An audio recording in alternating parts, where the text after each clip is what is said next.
and welcome back to 10 out of 10 Mood Watch again with Lauren and us. Hello. This week we are talking about 1992's Ghostwatch, and another absolute staple in the McAllister household. Yep. This week was going to be Psychological Horror Week, and we were digging through all of the ones that we loved, and we kept going back and forth, and basically until yesterday we were like, we'll do this, no, we'll do this, and then Ross somehow managed to girlmathed that Ghostwatch was a psychological horror. And to be fair, I'm not mad about it. It fits the psychological horror descriptions. It's like a slow burn movie that ramps the tension up, keeps you second guessing, and then you don't realise you're shitting yourself until you're shitting yourself. So applause, Ross. Amen. Thank you. And also, fuck it, it's our podcast. We'll make it fit, right? Like, do what we want. Okay. So you wire in, Ross, and hit us with your general patter. So it was released in Halloween of 1992 as a BBC special. Yeah, allegedly it was listed as a drama. Yeah, there was something called Screen 1, I think they done. And I'm not sure, wasn't born. But it was all listed, but we'll get into all the carry on after this. Aye, we have a lot to say. Yeah, so released on Halloween 1992, directed by Leslie Manning, starring Michael Parkinson, Sarah Green, Mike Smith and Craig Charles. Yep. Obviously famous for being telepresenters and like BBC like darlings, if you will. Don't know the budget. Didn't have a box office, obviously. Like this got weeked off right off the rip, so they couldn't have made money anyway. Being BBC, we have like so much to cover. Like this movie, we thought as well would be interesting because as well as the movie being movie, TV special, whatever you want. Yeah. But apart from this being its own psychological thing, it's got so much like the impact on the general audience, the like future influences on things. Like there's so much to go in, and I'm telling you right now, if you haven't watched this movie, turn this episode off right now, go and watch it and come back because everybody needs to see it. Yeah, stunning. General overview, just BBC documentary exploring the paranormal that goes horribly wrong. Goes tits up, I'll give you that. I'll give you that. So why do you love this movie? It's such a bizarre, like, to hear about all the, like, what this is about, you think it's a lot of pish, especially given, like, the way people view the BBC and the way they do live shows, like, quote unquote, as I air quote it, and it just works. Like, I think the British do like that these type of things better than Americans. Yeah, they do the psychological kind of creepy. Yeah. Like the tension building totally and that. Agree. And this is something that I can imagine going into it on Halloween night in 1992, being a kid or something, not knowing. Yep. Like, you would be fucking terrified. Yep. Like, as a gust of wind just came out and we both had to pause and shit ourselves. Yeah, we are currently recording this when there's a storm outside, and I'm not being funny, I'm sat right next to the window and I'm not enjoying myself, guys. Like, we really should have turned more lights on in the room because it's just us. And there's like a wee light in the side. The rest of the house is like dark and quiet, and all you can hear is the wind blowing shit about outside. So I'm not having a good time, guys, okay? For something that is 32 years old and watching it now, you know, like, obviously you know that this can't be like a live thing. Yep. It just hits you. 100%. We've watched this together so many times, yet every time I'm like, oh fuck. It's like, your face. It's your face every time we watch it. Like, you've got the biggest shit-eating grin. Like, this is like Lebowski levels of grinning. I love showing this to other people. And even when I say to people, you need to watch this, okay, like, you need to watch it, but I need to be there to watch it with you. Yeah. Like, cause you start off, I remember when I first seen it, and it was just me and my two pals. I think we're sitting at my pal's house, and he's like, I'll put this on, I've heard it's scary. And we see it, it's Parkinson and that, and he's like, get the fuck, it's a lot of pish. Then about half an hour in, we're like, we'll try to act as if we're no scared, but we're like, I'm fucking shit myself. Yeah, try to do the pure bravado thing, But like, it's weird how it can just suck you in. The writing and like the way this goes is this outdoes most modern movies like this. Totally agree. It's insane. Totally agree. It's so insane. This movie absolutely traumatized me the first time I watched it. And I'm not afraid to say that as much as I love horror, I am the biggest shite bag going, right? Like, as much as I love horror, I'm the one that's like jumping about the couch. Like, Ross always laughs when we watch a horror movie that we've not seen before, and I start off on the opposite end of the couch, and then I'm like, oh, I'm just gonna sit over here. My bit's not too comfy. And then by the end of the movie, I'm like pure cuddled in, like pure Ross, no, like I'm such a shite bag. And the first time I watched this movie was we had just started going out. Arsehole, right? Like the wheel had just been invented, and we'd just started going out. And you were like, "Oh, I found this old documentary from the 90s. It's supposed to be really scary." And I was like, all right, no bother. That sounds pure shite, but cool. I'll indulge him. He's my new boyfriend. Bitch. And if you remember from a few episodes ago, I was saying how Ross's old bedroom was terrifying. There was like cupboards that would just swing open in the middle of nowhere, blah, blah, blah. Like, as much as your mum and dad's house is lovely, that bedroom was hell, right? Aye. And we were literally confined to this one room for years. And it was like watching Ghostwatch, and then like cupboards were moving, and I'm not being funny, like I was jumping about like nobody's business. Like, I mind your mum was like, is everything all right? And I was like, no, Fiona, like pure. But see, like you were saying about like obviously telling people, but you want to be the one to show them. Yeah. Like, we've done this to so many of our pals. Like, Aye. shout out Veronica, because we absolutely ruined her night. Like, I did. Now, to be fair, I think this is one of those ones, seeing like in the kind of It Follows, which was one we were going to do, but then we chose Ghostwatch. Yeah, that's shit compared to this. Yeah, fuck It Follows. But like in the It Follows way of you have to tell someone to pass it on, I was like to Veronica, oh my god, me and Ross have found this pure mad documentary from the 90s. You need to come up and watch it. And Veronica loves horror movies. And then Veronica is also the easiest person to... I'm sorry, Yeah. Veronica, I'm absolutely putting you on blast here. I hope you don't mind. But like, she's so easy. Like, she gets so into movies from 5 minutes in, and Ross will just go like, huh! And she's Aye. like off the couch and in our room. Do you know what I mean? Like, so this is another one. Me and Ross were like, we found this. Like, we found it in HMV for like a tenner, and we knew it was supposed to be crazy, so let's all watch it. And she was the same. Like, the first 20 minutes, I watched her watch this movie. And Just rolling her eyes and all that. totally, first 20 minutes, she's on the phone, eyes are rolling, she's pure no into it. And then by the end of the movie, she is so far up my arse. Aye. Like, I was just speaking of doing that. My favourite one to do to Veronica, sorry, Veronica. is like if it's dead quiet and I'll slap my knees and I'll be like, right, I'm going for a piss. It's just absolutely, oh, you bastard. 100%. Like, oh, time for a piss. Remember when you done that to her during the Nun 2? I swear to God. No, but then, mind you know, the both of you are arseholes, right? Because what was it? I can't remember what we were all watching, and I went to go to the toilet, and I came back, and Veronica had like hidden at the side of the door and like leapt out at me, and you were pissing yourself laughing. I left my stomach halfway down the hall. Basically, the moral of this story is, if you become pals with me and Ross, we will just bam you up. Do you know what I mean? Like, yeah, that's our shite out we're you. all arseholes to each other. Do you know what I mean? Remember though, you and me, sorry Veronica, we'll take you off that pedestal now. I remember you and me were in town, and we jumped in HMV just to be like, oh, what's happening? And you found this for like, I think it was like a $5 or something, like genuinely, and it was your face. You were like, Lauren, no way, look what I found. And you were so happy. And then we went home and watched it, and I was like, oh, I hate that, let him buy this. It was one of those, I think we were just going to, it was a treat ourselves day. Yes. And we're like, all right, we've both got £100 each to spend. Yep. Let's do it. I spent a $5 on Ghostwatch. I was like, that was it. I've treated myself. I'm you were far like, more let's than go happy. him the new. Like, I was stunning. Right, we get your thoughts and opinions in? yeah. Right, so I'll start with the innovative format of this. Like this, Ooh, innovative format.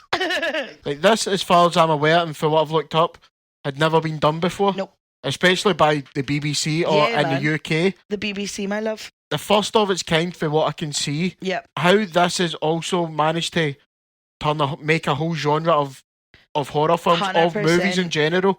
Like, you have the horror mockumentaries, Yep. found footage. This has done so much. In my opinion, it's still, as I've said, it does it better still. And I Yep. don't understand, like, how can the BBC do this? Like, it's just, if you were to 100%. tell me the BBC is the inspiration behind found footage and like horror mockumentary, I'd be like, nah, you're pulling my I leg. don't talk shite. Yeah. 100%. You watch, if you've watched this scene, like your Paranormal Activities and Blair Witch Project and that, you know the beats that are coming. Yep. But this is, I don't know, it's just that being able to build up that sense of dread Totally. and like that feeling in your stomach. Yep. And it's that this shouldn't work. This And shouldn't work for the BBC. This is like credited like in like either underrated movies or like other directors and writers have credited this movie as their inspiration, and I'm like, that's fucking insane for being like a mockumentary from the BBC. Like, it's just that we, like, I know obviously like you can watch the BBC whatever, but this is like our thing, like this is like our parky, or like, do you know what I mean? Like,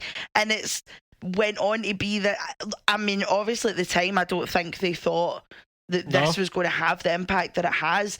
And like, I've got stuff in Useless Information about the, like, if they had been allowed to get away with as much as they wanted, like the guys that wrote this were just bam ups, do you know what I mean? Like, there's so much stuff in it that it's just like, no fucking way, do you know what I mean? But like, it's absolutely insane. Like, this is one of those ones, like, again, obviously, like most mockumentaries, but this one especially, it's kind of that like, la la la, BBC, lot of pish, blah blah blah, and then it's really really slow, like for the first like maybe 20 minutes, it's like, and here's this, but, and obviously if you're familiar with a BBC quote unquote live production, there's a lot of bouncing back and forward between the studio to the house to the presenters outside. If you're familiar with that kind of setup, there's a lot of like, it's supposed to be live, so there's a lot of presenters just kind of yammering to fill their airtime. So it's a lot of that for maybe the first 20-25 minutes, and it really really slowly ramps up. Like, they've got the phone in bit that I don't even know if they do that anymore, to be honest. Like, they don't do phone ins anymore. Nah. I don't think so. You don't get a lot of live stuff like not the way they used to, because I know obviously this came out in 1992. We weren't born until 93, but this kind of thing was through our childhood, do you know what I mean? Like, and obviously, like, so there's like the phone in section where people start dropping in like their creepy ghost stories intertwined with creepy facts about the house and about all this kind of stuff. And it's like little things, and then by about halfway through, when it goes fucking tonto, like, this is the same way that like Hereditary, Midsommar, all the kind of best psychological horrors make, like It Follows, Us, Get Out, where it's ramping and ramping and ramping, and you don't realise that you're shitting yourself until you're shitting yourself. Like, it's very that. And to put a BBC, just to go back to your point, to put a BBC mockumentary in with that group of like, that's top class psychological thrillers, horrors that I've just mentioned. To put this in with that is nuts. And yet, do you know what I mean? Even like, expand on that is Midsommar and that, you have like Florence Pugh, one of the best actors for our generation. 100%, and that's not even exaggerating. Like, is that you have Will Poulter on that, who are like top of their game. Yeah, man. You have fucking Michael Parkinson. Yeah. You have Craig Charles. Like, they're not actors. Well, Craig Charles is Red Dwarf in that. They're all the presenters are actors, but they've all been in like fucking Brookside and that. But do you know what I mean? Like, this is why this worked for me so well. Is that, as you said, like, they cut about in that, but the live stuff, it's all clunky. Yes. Like, when Sarah Green's in the house, she's battering into the sound guy, the camera guy, chopping up over the wires and that. Like, it's all very chaotic. It's not as polished as like when you see like bad movies do it, and it's like everything goes perfect. No, like, they bump at each other, they'll try to squeeze through each other and all that, because it's built as there's this house, but it's not like a big massive. Like, it's a council house. It's a council small house corridors, narrow stairways, and that. So it's not like it's. Like, you've been in houses that look like this. Like, I don't mean like you personally. Everybody lives in their houses. Yep. Everyone's either lived in or has been or has family members who live in. Like, you all know the narrow halls, the kind of living, that kind of kitchen. As soon as you open your door, like, you're into the living room and the kitchen, but it's all dead small. Yeah. You alright? No, I can just hear the outside. I'm giving me the fear. Anyway, keep going. But it's like, it's the realism that's added in that is just, it's stunning. 100%. And like, this is so like now, well, I mean, Panorama's always been a thing on the BBC, Yeah. but like it's set up like that kind of thing, and all of the I'll kind of say this before we go on. All of the presenters that are in it were like well-known 80s to 90s Yeah. presenters. Like, so you've got Craig Charles, who presented like loads of different kids shows, as well as appearing in Red Dwarf. Mike Smith was a DJ, presented Top of the Pops, worked with Noel Edmonds, that kind of vibe. Sarah Green was a Blue Peter presenter, and obviously Blue Peter was huge when we were kids. Like, obviously, like, huge in the 80s and 90s, but then even when we were coming up, I remember in primary school, you would like, I'm sure it's still going. Probably is, do you know what I mean? But like, remember, like, you'd come home from school and you were like, Blue Peter's on, and some arsehole would have made like a ship out of like milk cartons, and you were like, bastard. Do you know what I mean? You do. Oh, is that what you did? You got a badge? I ain't bothered, do you know what I mean? And obviously Parky's Parky, like talk show host to the stars, do you know what I mean? Like, so it's all these kind of familiar British faces intermingled in this kind of Enfield haunting, well, I mean, that's what it's based on, but that kind of haunted house scenario. Like, this movie comes into a movie / TV show, covers so many genres. Like, we are kind of, to be fair, we've cherry picked the psychological elements of it, but like, this comes into so many things. Like, I think when we did the Halloween tropes, we mentioned this in haunted house and found footage, and like, do you know what I mean? Like, there's so much to cover. See, as well, sorry, just off the back of the, obviously being the well-known British things, it's got that really dour British public vibe, if you get what I mean. Oh, like, it's a pure like newspaper compo face. 100%, 100 the compo face. 100%. Like, when you speak to the family, like, how many times have you turned on the news or like anything like that, and there's just somebody being like, oh, my life's ruined. Like, do you remember that TV show that was out, and it was like From Hell, and it would be like Neighbours from Hell, Homes from Hell, and there was always like some pure woman whose eye bags were halfway down her face, like, I've not slept in 6 months. Like, do you know what I mean? They keep smashing microwaves at 4 a.m. I don't know where they're getting the microwaves from. Every time I tell them to stop, they threaten me with violence. Like, do you know what I mean? Like, it's very that dour British public vibe that really adds into it. Do you know what I mean? It's like the first time you meet the family, she's pure like, oh, we're living in hell, and you're like, all right, smashing, and then fucking goes nuts. Do you know what I mean? Yeah. So given everything, how we've just bummed this up, the legacy that this has left. And as I said, this is inspired. I mean, I believe you mentioned to me that the Blair Witch Project was heavily inspired by this. I've got that in useless information. Like, he cited that this movie was his inspiration for the way they made Blair Witch Project, and this came out 8 years before Blair Witch did. Do you know what I mean? I don't know whether or not this was planned by the BBC, but by them pulling this straight away, it's left a mystique about it. Because obviously, I mean, they wouldn't have released it on VHS. Oh, wait, pause. You've not even told the people it was banned. And it got banned by the BBC. Yep. I've got so much on useless information about it, so give us like half an hour. But because the amount of complaints, there's more details we'll get into for useless information. Why it was banned, But I wonder if that was a ploy by them, or if they generally did, we have fucked up here. No, I'm going to tell you right now. People. Yeah, I'm going to tell you right now, spoiler alert, like, they done fucked up. Do you know what I mean? Obviously we'll get to that a bit later on, but like, this was pulled immediately, and spoiler alert, has never been shown on British. It won't be shown on TV. Not on UK based ones, because like, not on UK based channels. It's never been shown a rerun. It's never been shown, period. I think the only way you can find it online is like through a German thing, or you buy the DVD from HMV for a £5. Do you know what I mean? It wasn't allowed to be released on DVD. Yeah. In the UK, you had to buy the German version. Yeah. It's not on streaming sites at all. Like, the BBC really were like, nope, we fucked up. We're never showing this again.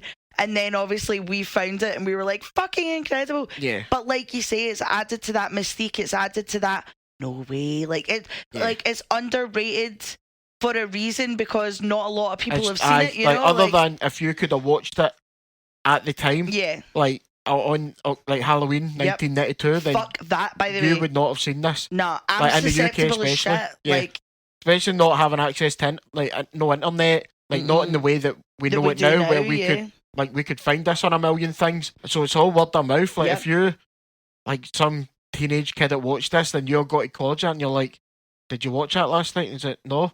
Is it all like it might come back on? Is it no? It's been pulled. You're like, bastard. 100%. It's just that. Is it? Oh, do you see this? Because apparently there's people saying, the version on TV was different. So you're like, yeah, I remember you telling me that. Apparently there was like more stuff it was in the original one in that. the Sarah Green. Apparently, you see her get murdered in it. Oh, really? Like you actually see him like disembowel or something. Yeah.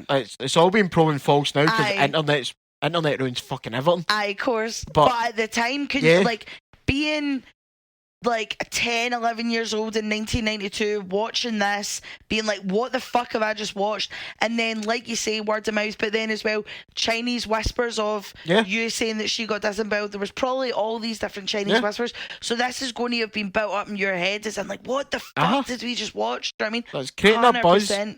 But even people haven't seen it, like they're creating a buzz around it. Oh, totally. And I'm trying to think of other horror movies that have done that. Now you're thinking Blair Witch Project done it. Yep. It's in a similar style to this. Texas Chainsaw. The original. They got done for the gore of their movies. Yep. The Exorcist. Yep. Yeah, the second a movie gets banned, everyone's like, where the fuck can I watch it? Like, getting your movie banned is probably the best thing for your film. Oh, like, as much as I don't like the film, see that Cannibal Holocaust or Green... The Eli Roth one. Oh, Green Inferno? Green Inferno. Whatever I know Cannibal Holocaust is the 70s one that was also banned because they did that in the style of like a television crew going to see it. And apparently there was like real tribe things in it that it was then banned because they were like, you've crossed so many fucking lines here.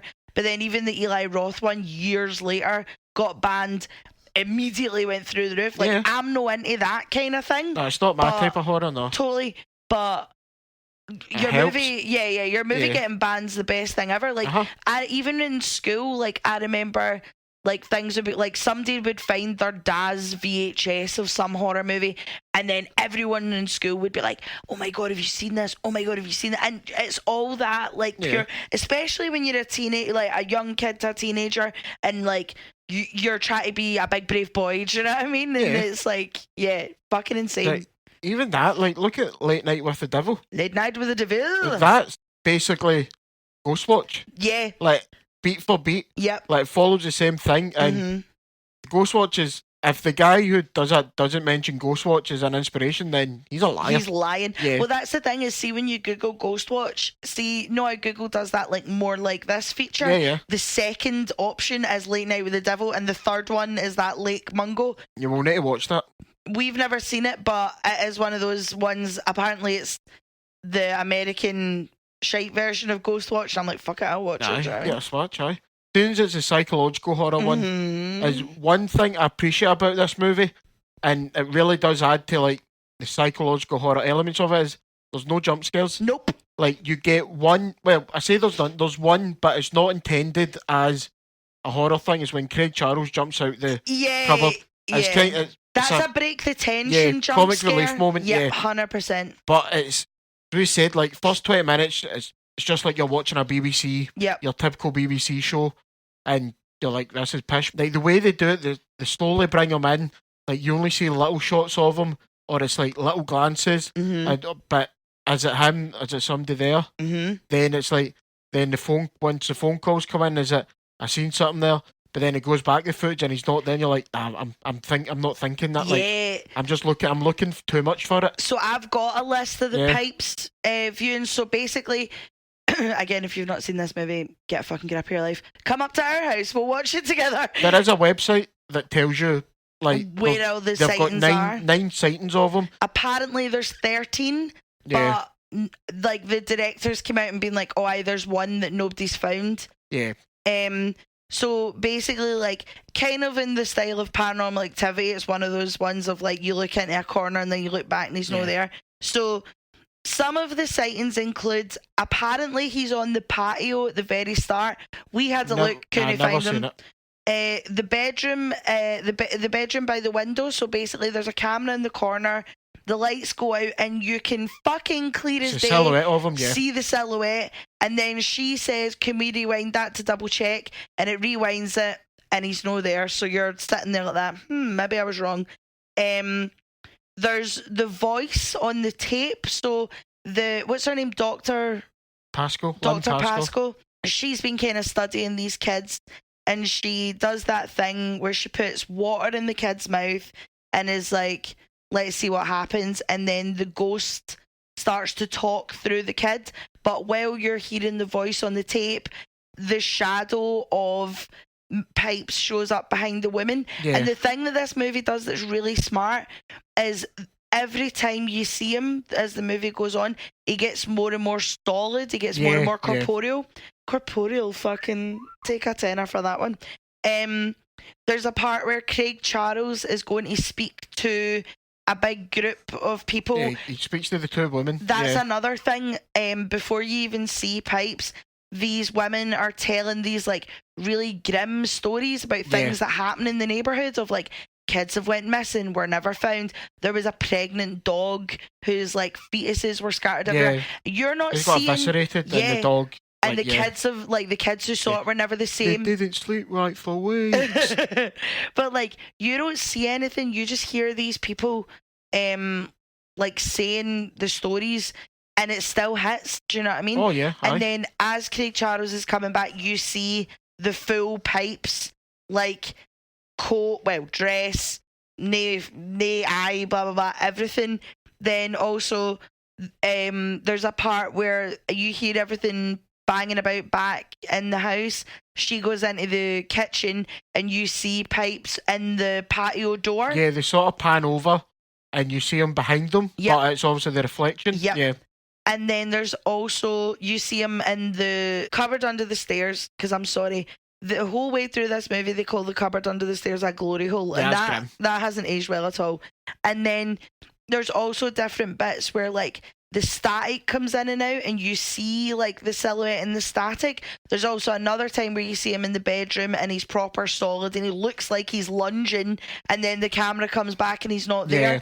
And it's just so well done. Like, it's all about the ramping of the tension, because obviously at the start it's just like, oh, it could be him, or it couldn't be him, and then by the end he, like, spoiler, possesses Parkinson, and you just see, like, do you know that way in live TV where they just have to comment on everything that's going on? So they've run out of stuff to do. Exactly. So by the end of this movie, everything's gone to shit. Like, basically Pascal says, fuck, we have conducted a seance here. Yeah, a nationwide seance, because there's more and more calls coming in being like, oh, this is happening in my house, my kids are freaking out, my dogs are freaking out, la la la la la, the whole way through. And then everything goes to shit, and all the lights go out, and it's just Parky sitting in his chair being like, well, as you can see in the studio, the lights are going out and the cameras are going mad and there's wind everywhere, blah blah blah. And then everything goes black, and Parkinson stands up and goes round and round the garden like a teddy bear, and then the possessed voice comes out, and then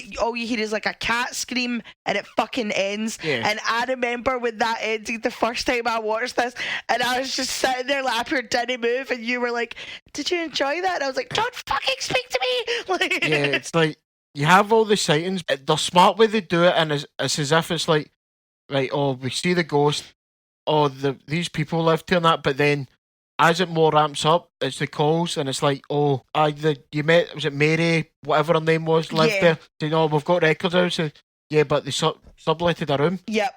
And then you see, oh, is it? I didn't know that. Yeah. Then it's like, I was his social worker. He was. Yeah. Like, then once they start hearing all the other stuff going on, and like other phone calls, it's like, oh, I know there was a person lived there. They were a bit strange. Like, I don't know what happened to them. It's that, like, this doesn't. It's not a storyline, or is it follows for A to B? Is it just gives you like drips of information? 100%. But then the more you hear it, is it this is fucking like that? This is the normal. It's not a normal dude. Yeah. Well, I've got the backstory here, so obviously, like you've said, it's like you get the tidbits throughout. Yeah, you like this is given to you, like not drips you and don't drabs, get it all man, once. Yeah, 100%. Like you need to piece it together. So basically, a social worker phones up and says that a man called Raymond Tunstall lived in that house. It was sublet from his auntie and uncle, and basically he was a mentally ill child molester, aggravated assault, like abduction of minors, and he killed himself in that house because he said the spirit of a woman was possessing him, and he started wearing dresses and all this kind of thing. And then you find out as well that the woman who's possessed him was Mother Seddons, who was the local kind of childminder. But she used to have loads of cats, but all the kids that she looked after, she would like drown them, and then she would drown all the kids and she would drown all the cats. So it's kind of like Inception in ghost form, but like so fucking good. Like, because this is all just being fed to you in little bits of information, and then it's by the end you're like, oh my god, do you know what I mean? Once that it dawns on them that, oh shit, we've really done something bad here, like it's just full tilt, and you're just sitting there like, fuck. 100%. Like, the psychological, that's what does it mean, is that you're not exactly scared, but you have that feeling in your chest. Yep. And you, like, that sinking feeling, it's like, shit. Yeah, like, yeah. It's obviously it's fear, but you're sitting there and you're like, it's not a fear that you, like, at least with like other horrors where it's a jump scare, you get that. And like you can laugh that off, but this is lingering. Yeah, like a jump scare almost breaks the tension. Do you know what I mean? It's one of the worst things. I think that's why it's quite cheap to do in horror, because you get the scare for a second, and then you can laugh, and then like, you've lost it. Yeah, like the tension goes, and you can relax again, and it takes time for it to build up. But with stuff like this, it doesn't let go. Yeah, like, and up until then, you're still feeling that. You're still feeling a bit tetchy, like. I don't think I'm coming down for this for a while. Aye, takes you like half an hour to calm down after the movie's over. Yeah, totally like, get you. There's not many movies that when I first see it, you hear a noise like, what's that? Everything else, I can be like, what I always say is, you're not arsed. Like you say, oh, there's ghosts here, and I was like, they're not paying my fucking rent. But if pipes and that all the time, I'm like, we're in deep shit here. Aye, 100%. Because as I said, he doesn't do anything. Like, obviously he does the possession and that, but he's not active like on screen in this. He just stands still. Yep. Like, this guy's managed to become one of the most terrifying ghosts by doing hee-haw. Yeah. Standing still. He doesn't move. The character himself doesn't speak. He just stands like a muppet. Aye. And I'm like, that's just brilliant writing. No, like, 100%. This is so well written. Like, honestly, like this could be anything. Like, the fact that it's I think that's the thing, is that's what we keep coming back to, is like, this is a fucking BBC mockumentary. Do you know what I mean? Like, and it's so well written, and like everyone, like, obviously you've got all the presenters who they've been presenting for years. They're in their bag. They know what they're doing. But even like the child actors aren't great, but you don't lose it. Like, it's not like they sell it well. So obviously that the choice was like, get people who can present. Although like this, it wasn't filmed live in that. These guys know what they're doing. Yep. Like, they can hit all the points. Like, you don't need to give them big scripts. I don't imagine they said to Sarah Green, Craig Charles, that, like, here's a script. 100%. Maybe with Parkinson, is it that you need to hit this point, but just do this as if you're doing a live show, or as if you're doing an episode of Parkinson. Yep. And it's just that adds to it, and it makes it like, as we said, they're all house on them, so it's personable to you. Yeah, like, when you're watching the BBC, like, people watch either like BBC or ITV or any of these channels, like, you watch it first thing in the morning when you're getting ready for your work. Do you know what I mean? Like, you have your breakfast and your cup of tea, and you get ready for your work while this is on. You come home, you put on the news. Yeah. I mean, if you're not working, it's daytime telly. Do you know what I mean? Yeah, I mean, 92. There's no, let's say, there's no other sources. It's television or radio. Yeah, totally. So, like, if you're not working, it's daytime telly, and it's all that, like, This Morning, Blue Peter, all that kind of good stuff. You come home from work or school. If it's school, you've got like Blue Peter on, then it's the news.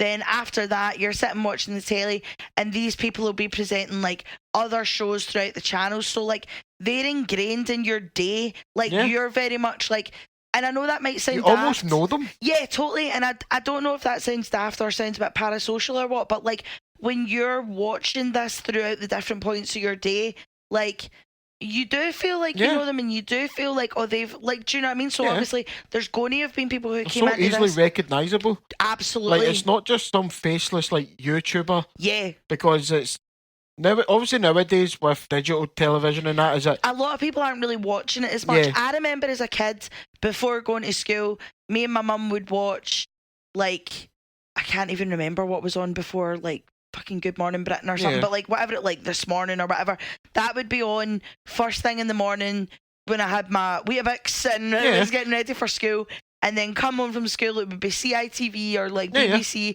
And then, so like this is all part of your day. They become part of your routine. Do you know what I mean? Like you grow up with them. Yeah, man. Because it's like the ones who do children's TV go on to do end the up news. doing other stuff. Remember Simon for Blue? Well, from our generation of Blue Peter, Simon went on to do Sky Sports. Matt Baker does fucking everything. Connie Huck married Charlie Brooker. And I can't remember the other one, but so like you grow up with them. Yeah, man. Which is kind of lost. I would say even our generation and like the one below us. Yeah. Because it's all internet now. Yeah. So like I think nowadays as you could do it, you have a YouTuber of, because we don't have BBC News on now. It's like everything's either pinged to your phone or you see it through the internet. Yep. But as soon as you think one person is like, right, next person, but you obviously didn't have that luxury. No, absolutely it's not as if you could be like, oh, BBC's doing my nothing, let's switch to Sky or let's switch to this and that. You're stuck with the same five faces, But I think that's why people have kind of felt that, like, kind of security going to watching this, because they're like, oh, I know Craig Charles, I like him, I'm going to see what he's up to.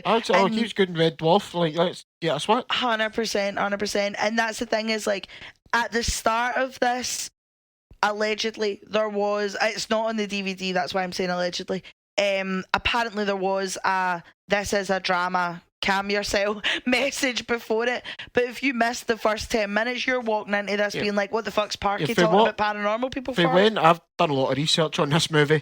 Can you tell that Ross is showing his bag? That man is cooking. But it's like, apparently there was a movie on ITV that ran late, so people would do it then switch over to this, which obviously means they missed the disclaimer.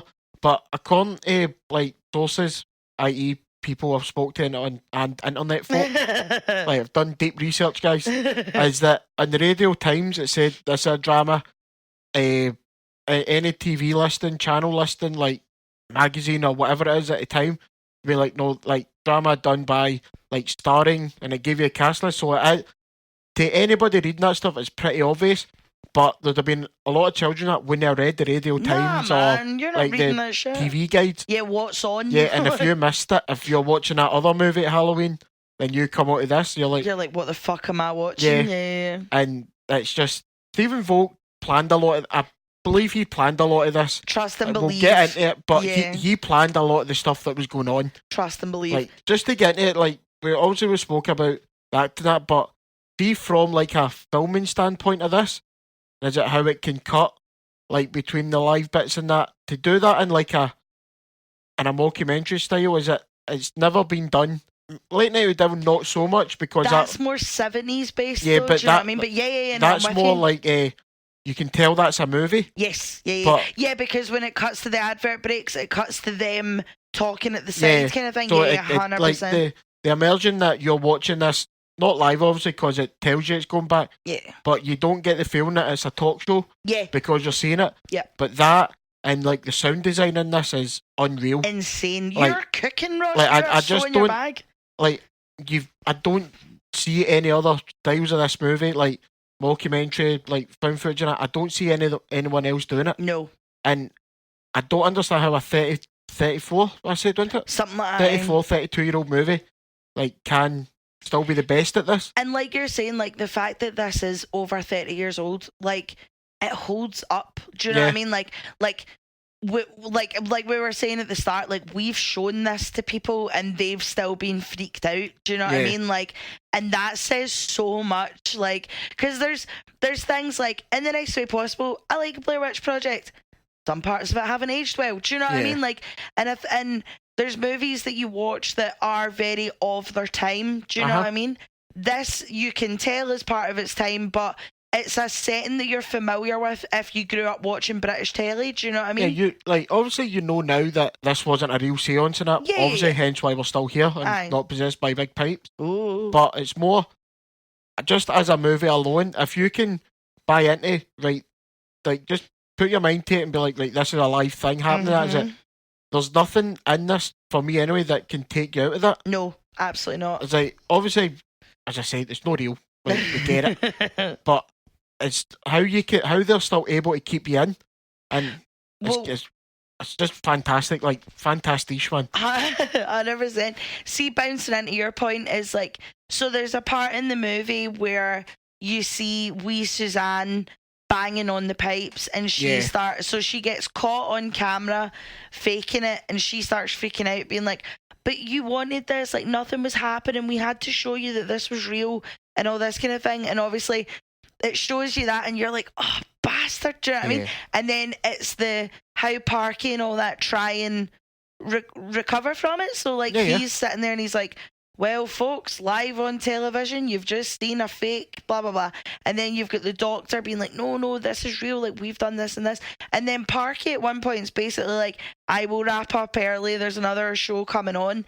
And then after them finding out that she's faked it, when Pipes is like, oh, you think this is fake, let's fucking wrap this up, then Parky's like, actually, I know we said we were going to go to the next programme, but we're going to stick here and see the findings, do you know what I mean? Like, and it is that kind of clunkiness, but you're like, yeah, cool, fuck it, I'm in, do you know what I mean? Yeah. Because that section where Suzanne is like faking it, it really is that, oh, it's a gut punch. So I've just wasted my time for what, do you know what I mean? And then Pipes is like, is that fucking right, big man, let's go. And that's when pictures start flying, mirrors start flying, like fridge doors are opening, the cat noises start, all this mad shit, like, and you're just like, cool, we're in now, no bother. Do you know what I mean? It's just that it gives off the impression that it's like a real time thing, like this is happening. There's too many movies now that do it, and it's like the immersion can be broken so quickly, whereas does a very good job. Probably up until the end, like the very end scene with Parkinson is when you like that's probably the. Oh my god, Lauren, sorry Ross. Sorry. What are you doing? I'm so sorry. I literally saw something go past the window. It's because it's pure blustery outside. Fuck steak. I'm so sorry, Ross. I'm so sorry. I literally just saw, it must have been like a bag or something. I'm so sorry. As we said at the start, listen, we should have recorded this episode in a storm. I swear to God, like, sorry.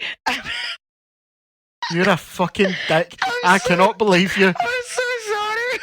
Oh, I almost died there. Fucking hell. I'm still shaking. I'm so sorry. I literally, because like where you're sitting, the windows, and I was like, oh my god, I'm so sorry. It literally. Look at the screen. Don't look anywhere else. Sorry, we're two in our bags, man. We're two in our bags. So sorry.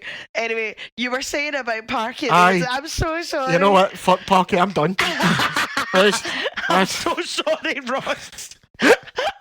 Jesus Christ. I'm so sorry. Fuck me, I'm shite myself. Right, so that's the effect of this movie, isn't it? I'm not being funny. That is the movie. That was you doing that to me. I was about to shat myself there. Ross, I drink after. Fucking hell. I thought something went by the fucking window. I was like, oh no, it's Pipes. I'm going there. Anyway, continue. Right, so we've got a little extra bit for this because nobody, like, people die in this, but it's all off camera and all that. Yeah. So we've got a bit, and is it who would be in a modern version of this? Yeah. So I'll let you go first, if you can. Right. I kind of stayed with mostly BBC, right? So I reckon, I actually don't know if Bradley Walsh counts. I said Bradley Walsh would be Craig Charles. Like just cutting about being a pure dick. He's Wayne's doing it with. Wayne does Gladiator with him now. Yeah. So one of the Walshies. I've put like Matt Baker, Alex Jones from the One Show would be like the Sarah Green Smithy vibes. But I think Matt Baker would be the one in the house. Yeah. Like I think they gender swap it. I reckon either Richard Armitage or is it Richard Osmond? The Osmond, big tall guy. Yeah. I think it would either be one of them as the Parky vibe. Yeah. Oh, right, okay. I think it'd be one of them, like That's what I can see now. I could see like your Richard Armitage guy be just like, you know, like The actor? No, your man for Pointless. Is that not his name? I thought his name was Richard Is Armitage. that not the actor? Alexander Armstrong. Alexander Armstrong. Alexander Fuck's Armstrong. sake. Who the fuck's Richard Armitage? Is the actor? Oh, right, okay. Alexander Armstrong or that Richard Osman, I reckon, would be the parky vibe. Yeah, you think Fuck, so? sorry, Alexander Armstrong. Sorry. Aye. You're looking at me off a cocky, like, right, who have you No, got? no. So for the Parkinson, but I've got Jeremy Vine.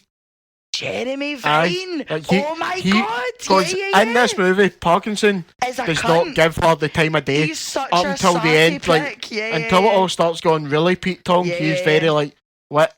But every time she says something, he's like, shite, get fucked. Jeremy Vine, Right. you arsehole. For the Sarah Green character, I've got Helen Skelton. Helen Skelton. She was a Blue Peter presenter for us. Oh, okay. Blonde-haired woman.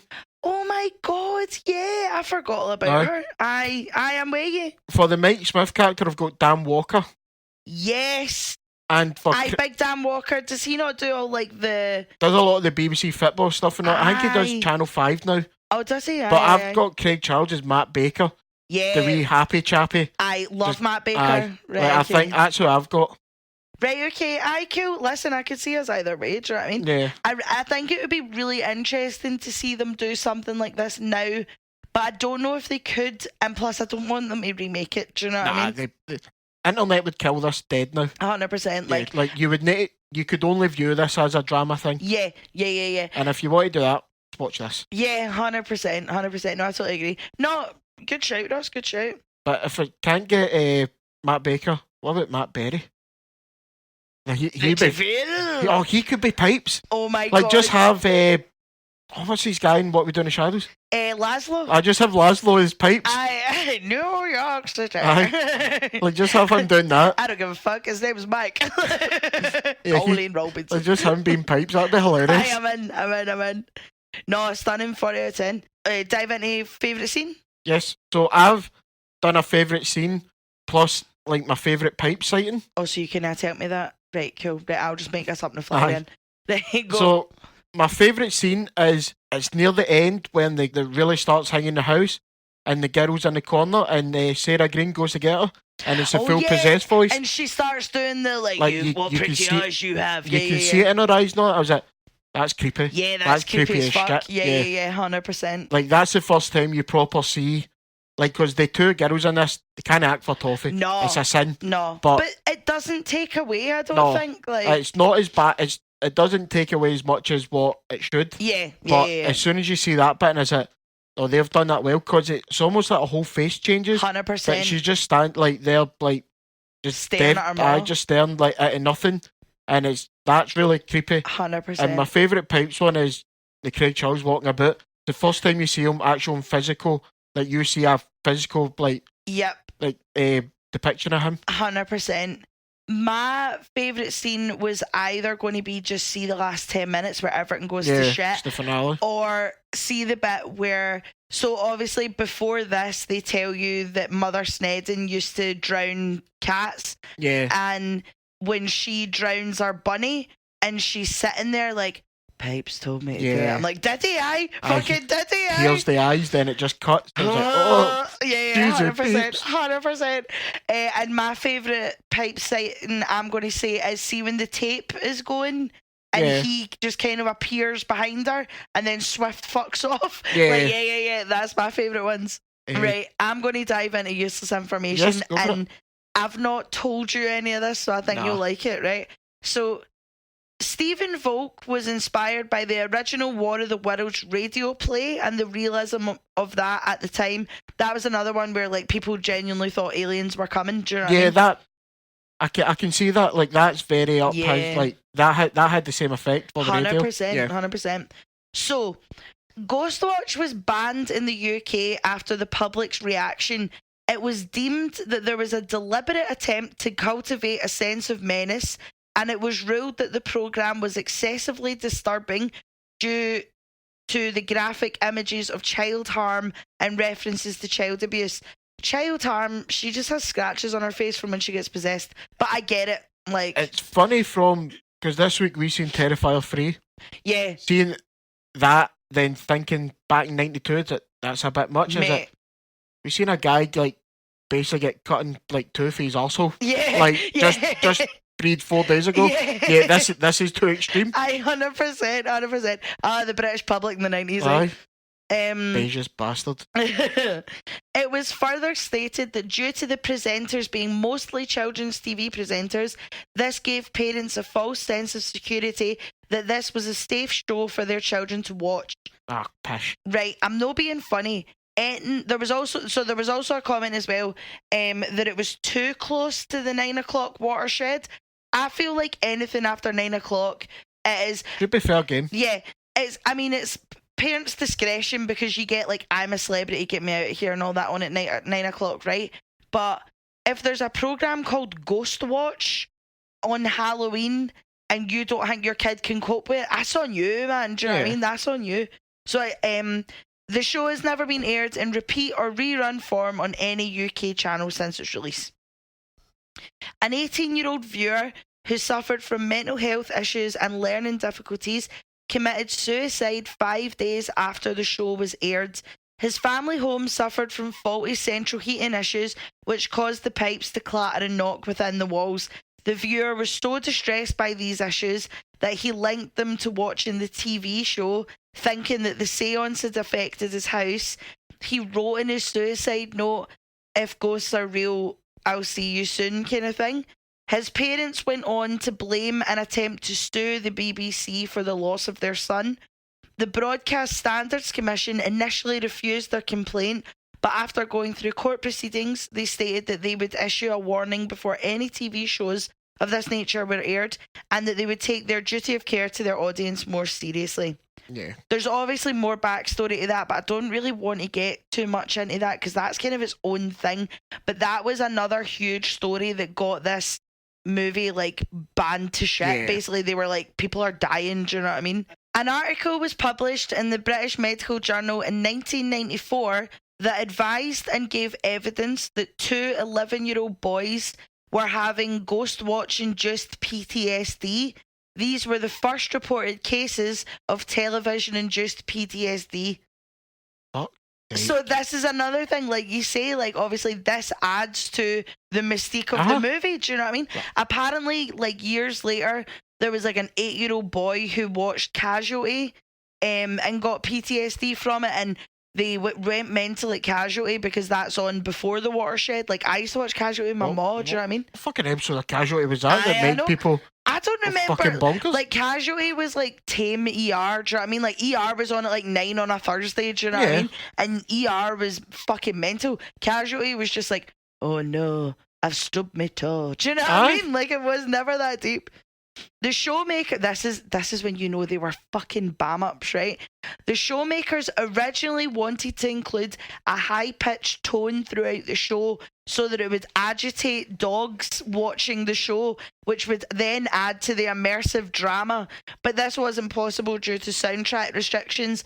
Apparently within the BBC, there's like caps on like pitches and all that kind of thing. Be guidelines for it's throughout all television and film. They have to meet certain criteria. But like, see if they've been able to do that, and like, could you imagine trying to watch this and your dog's going mental, and then there's another point where viewers are phoning in, being like, "Oh my god, my dog's going crazy at the telly." Do you know what I mean? You kind of see the parts where that would have worked because people's dogs would have been going crazy. They're hearing their phone calls. They'll be like, "Oh shit! Oh shit!" Yeah.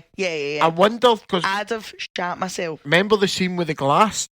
The woman phones in. Oh man, I wonder if there was going to be something with that. Yeah, so I don't know if you could do it through TV, but imagine it could, and that happened. There was loads of phone calls like that. So the first phone call, she says, "Oh, my man's went to pick up his teacup and the teacup smashed and there's blood on the wallpaper and the kids won't move. They won't move from the screen." And then Parky's like, "Your kids shouldn't really be watching this. Turn off the telly and go to your bed." And she's like, "That's it. I can't turn off the TV. I've tried turning off the TV." Yeah. And then there's other phone calls of being like, "My plate's just smashed. My clock's Imagine phoning Parky saying I can't turn my telly off. 100%. The phone number on the show was a real telephone number. When viewers would phone in, they would hear an engaged tone and static coming through the phone. God, He's an evil genius, Stephen Ford. 100%. Evil genius. This is another one. Allegedly, there was a "this is not real" at the start. But also, I'm kind of like, do you know what it's like when you used to phone up for the house phone and you'd be in the middle of having a conversation with your mom while it was ringing? Yeah. Do you know what I mean?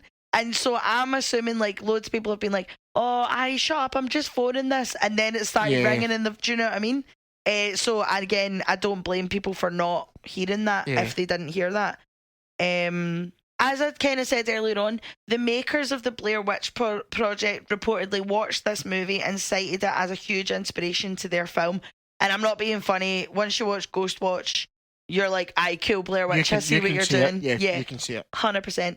And now I've got some fun ones for you, just to lighten the mood, you know. Rue McClanahan, who is Blanche from Golden Girls, said that this is one of her was one of her favourite TV shows. Nice. Pour one, it's for Blanche. The ghost stories that mention pipes that are throughout all the phone calls and throughout what the doctor says are all an amalgamation of various ghost stories given by the public. Okay. Also, I've only been able to find one of who was almost in it. Joanna Lumley, Kirsty Young, and Yvette Fielding were all considered as roles for the different TV presenters within the show, but obviously they got who they got kind of vibe. Yeah. But that's just some of the like crazy useless information that, without sounding insensitive, like really does add to the mystique of the show. Do you know what I mean? Like obviously the way Blair Witch did it, where Blair Witch used the internet to they capitalised on the internet stuff to really make people think this is real. Absolutely. And we only found out a couple of weeks ago that there was a documentary that came out before the Blair Witch movie. Yeah, we need to watch that. Yeah, we need to find that. And it's the documentary's all about the story of the forest and all this kind of stuff. And that's the fake documentary is supposed to be the inspiration for them going and filming. Yeah. So apparently you kind of need to, or you're supposed to have watched the documentary before you watch it. But we only found out a couple of weeks ago that it was fucking there. Yeah, so I didn't realise, no. But I think, see things like that really use what they've got around them. Like obviously the use information kind of shows you how the backlash of this show, do you know what I mean? But obviously with the way they've done Ghostwatch, with the way Blair Witch was done, even Paranormal Activity, in the way of all the actors on IMDb, that was all their real names. Yeah, they kept that, like, they kept themselves hidden. Do you know what I mean? Yeah. So like, it's all this kind of thing. And whether you like these movies or not, like, it really does add to it's not just that you should watch this movie, it's good. It's you should watch this movie, and have you heard this, and have you heard that, and da. Do you know what I mean? And it's almost like when you watch movies like this, you kind of feel like you're in the know, if you know what I mean. Like and this is one of those movies, again, this and like Blair Witch and really any movie that you're into, but I mean this is the kind of movie that you finish and you want to go and look stuff up about it. You want to go and find out. You want to speak about it, yeah. Totally. Like, you want to talk about it. You want to show it to your pals. You want to look things up and be like, "Oh, did that happen? Oh my God, you'll never guess." Do you know what I mean? So I'm 40 out of 10 in. Do you know what I mean? Stunning. Honestly, once you watch this movie, you realise why it's if you're 10 out of 10 with watching in. You'll get it. 100%. Do you have any? I don't. No, I don't either. Like, maybe the reaction of some of the presenters was they're fairly calm, even when they're starting to see stuff. They're like, "Oh, we'll just go into this." There's probably don't. Like, I'm pretty certain you've seen pipes there, but okay. He was behind you, yeah. Like, a mirror's just fell off and smashed your sound guy in the head. I think you should leave. Yeah. But then part of me wonders if it's that kind of like that live TV thing of just like, stay you just have to keep going, you have to stay professional. Do you know what I mean? Because it's even that bit at the start when Craig Charles jumps out of the cupboard at her, and you think she's going to swear, and she just calls him a beast, and he turns around and he's like, "Very professional, love." Do you know what I mean? It's like, but never me, I'd be like, "You fucking arsehole." Like, like, I'd you be did to me straight away. Yeah, like you just did to me. Oh, but after you just nearly gave me a heart attack. I'm fucking sorry, there's a storm outside. I wasn't expecting it to go fly past the window. Doesn't mean I need to die because there's a storm outside. Right, future reference, if there's a storm going on, we don't fucking watch a horror movie, right? Because I'm not sleeping the night. We've only got one after this, then that's us for a while. True. Do you have a worse guy whose hairline, Jason? They all just play themselves. There's not a bad performance in this. Yeah, I've just got Craig Charles because I always thought Craig Charles was a prick. I never liked Red Dwarf either. Sorry, Carol. I never liked Red Dwarf. So I don't really give a fuck about Craig Charles. And I'm sure he was in Corey when I was a kid, and he was a right prick in Corey. But no, it's just they're all playing what their job is. Yeah. Like, if they weren't good in this, then it's like you couldn't have been a presenter or whatever it is you were doing at the time. 100%. I don't have Who's in a Different Film either. Can it be they're playing themselves? Well, that's the thing. And I don't have an I'm Out either, so the last couple of categories are fucking wasted on this episode. Different movie. Is it maybe Pipes? Because he shouldn't be as scary as for a fucking BBC drama. Pipes should be in Terrifier 4, but Art the Clown, do you know what I mean? Yeah, like Pipes doesn't get the respect as like the Blair Witch does. No. When it's like that monster, I mean, you don't see it.